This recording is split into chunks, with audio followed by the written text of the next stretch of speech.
नमस्कार, मी आकाश जाधव. IBPSनं आपलं कॅलेंडर नेहमीप्रमाणे जानेवारीमध्ये डिक्लेअर केलेलं आहे. त्यानुसार जे जे बदल होते आपण ते सुद्धा पाहिलेले आहेत. पण अजून सध्या जे IBPSनं डिक्लेअर केलेलं कॅलेंडर आहे त्याच्यामध्ये मायनर बदल होऊ शकतात. शक्यतो याच्या आधी हे होत नव्हते, पण आता मायनर नाही म्हणता येणार, मोठा बदल जो तो IBPSच्या साईडनं होऊ शकतो. तो बदल असा की तुम्ही आता IBPSचं पूर्ण कॅलेंडर पाहिलं आहे, त्याच्या हिशोबाने तयारी लागलात. पहिल्यांदा ग्रामीण बँकेची एक्झाम आहे, PUची एक्झाम आहे, SOची एक्झाम आहे, क्लरिकलची एक्झाम आहे. क्लरिकलची एक्झाम थोडंसं पुढे ढकलली गेली होती SOच्या सोबत. अशा पद्धतीने चेंजेस आपण पाहिले होते. पण झालं असं की 1 मेपासून ग्रामीण बँका मर्ज झाल्या. ग्रामीण बँका 43च्या बँका 28 झाल्या किंवा 41च्या 28 झाल्या. तर त्या ग्रामीण बँका मर्ज झाल्याच्यानंतर त्यांच्याकडे आता सध्याला मर्जिंगची ती प्रोसेस ऑनमध्ये आहे. मी 3-4 बँकांच्या विद्यार्थ्यांच्या मार्फत जे ते विचारलं होतं, काही तुमच्याकडं जागा रिपोर्टेड काही आहेत का, काही होतं आहे का. तर कुणाकडे काही मला वाटतं ती हालचाल पण नव्हती, जी की मागच्या वर्षीपर्यंत मे महिन्यामध्ये संपून जायची. बँका IBPSला जागा वगैरे देऊन वगैरे मोकळं होऊन जायचे, असं व्हायचं आतापर्यंत. पण आता सध्याला त्याच्याबद्दल जे ते कसलंही अपडेट नाही आहे. तर आता त्याच्याबद्दलचं अपडेट नसल्यामुळं अचानक बँका बऱ्यापैकी ग्रामीण बँका ज्या आहेत त्या मर्जिंगच्या प्रोसेसमध्ये असल्यामुळं आता सध्याला PO, SO आणि क्लर्क IBPSच्या एक्झाम ह्या अलीकडे जाऊ शकतात आणि ग्रामीण बँका मर्जिंगमुळे जे आहेत त्या शेवटी ती एक्झाम जी आहे ती होऊ शकते. तर मायनर चेंज त्या पद्धतीने होऊ शकतो. ह्याचा फरक तुमच्या एक्झामच्या पॅटर्नवर होणार आहे का? नाही. जसा एक्झामचा आधी पॅटर्न असायचा, जर का हे अस्तित्वात आलं तर एक्झाम पॅटर्न बदलणार नाही. जर का हे अस्तित्वात आलं, वेकन्सीजसुद्धा बदलणार नाही. वेकन्सीजसुद्धा आहेत तशा ज्या त्या राहतील. फक्त प्रॉब्लेम काय की तुम्हाला तुमच्या हिशोबानं अभ्यासाची तुमच्या दशा आणि दिशा ह्या गोष्टी ज्या आहेत त्या बदलायच्या आहेत. तर तुम्हाला करायचं काय आहे, तर जर का बदल काही झाला तर ह्या पद्धतीने तुमचा टाइमटेबल असू शकतो, अशी तयारी ठेवा. तुमची IBPS POची जी प्री आहे ते 16 ऑगस्ट ऑनवर्ड्स होऊ शकते आणि 12 ऑक्टोबरला त्याची मेन्स होऊ शकते. IBPS SOची प्री जी ती 30 ऑगस्टला होऊ शकते, ज्याची मेन्स 9 नोव्हेंबरला एक्सपेक्टेड आहे.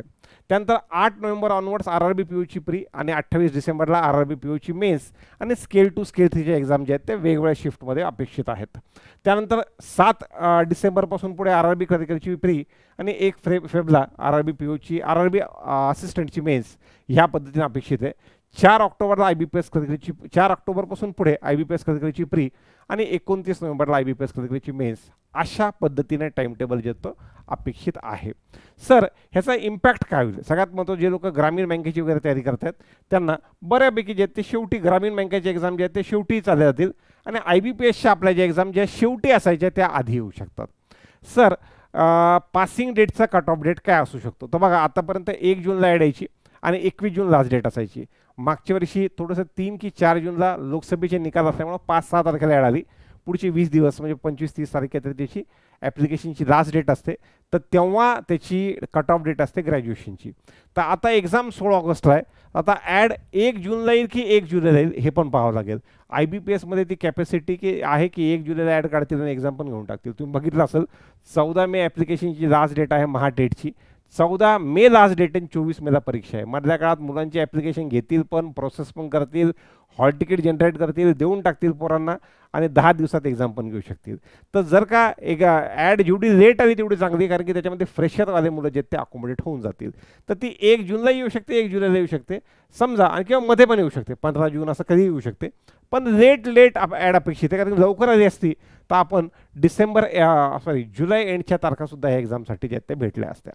दुसरी गोष्ट, IBPS SOच्या मुलांना जे यावेळेला स्पेसिफिकली ॲग्रिकल्चरची मुलं आहेत, बिलकुल काही टेन्शन घ्यायचं नाही. त्या पाठीमागचं कारण असं आहे की 30 ऑगस्टला समजा तुमची प्री अपेक्षित आहे, जी आधी आय गेस ऑक्टोबर-नोव्हेंबरच्या आसपास होती, म्हणजे पुढे गेलेली होती. पण ही फक्त आधी असल्यामुळे तुम्हाला ॲप्टिट्यूडवरचा तुमचा फोकस जास्त ठेवायचा आहे.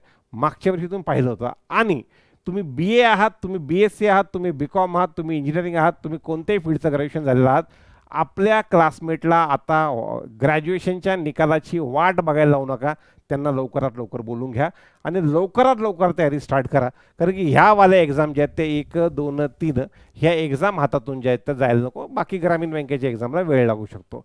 माझी स्वतःची इच्छा जी आहे ती जुन्या टाइम टेबलनुसार मी पण थोडासा ॲडजस्ट झालत होतो, पण change is only constant thing in this world.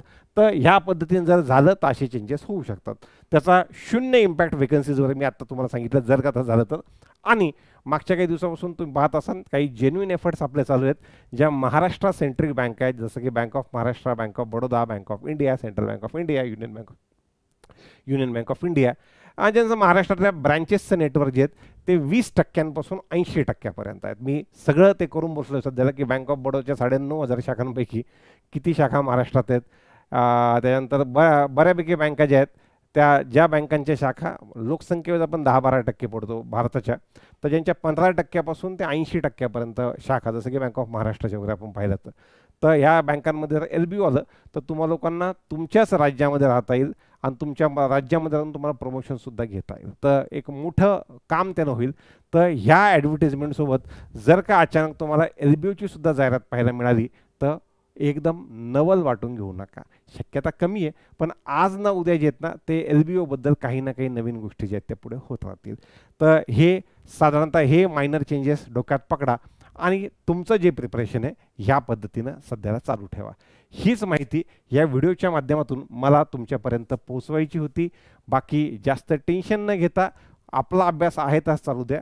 जर का हे चेंजेस झाले तर अभ्यासाची दशा आणि दिशा बदलून पुढे कामाला लागा. आणि सगळ्यात महत्त्वाचं म्हणजे ह्याच्यावर मला अजून डिटेलमध्ये चर्चा करायची आहे आपल्या आजच्या 17 मेच्या सायंकाळी 5च्या मंथली सेशनमध्ये, जे 15 मेला होतं आता 17ला घेतोय मी, तर त्याच्यामध्ये या, त्याच्यामध्ये आपण अजून डिटेलमध्ये या सगळ्या गोष्टी जर का असं झालं तर आपण डिस्कस करूयात. असं होईल का नाही माहिती, त्याच्यामुळं बिग चेंजेस एक्सपेक्टेड.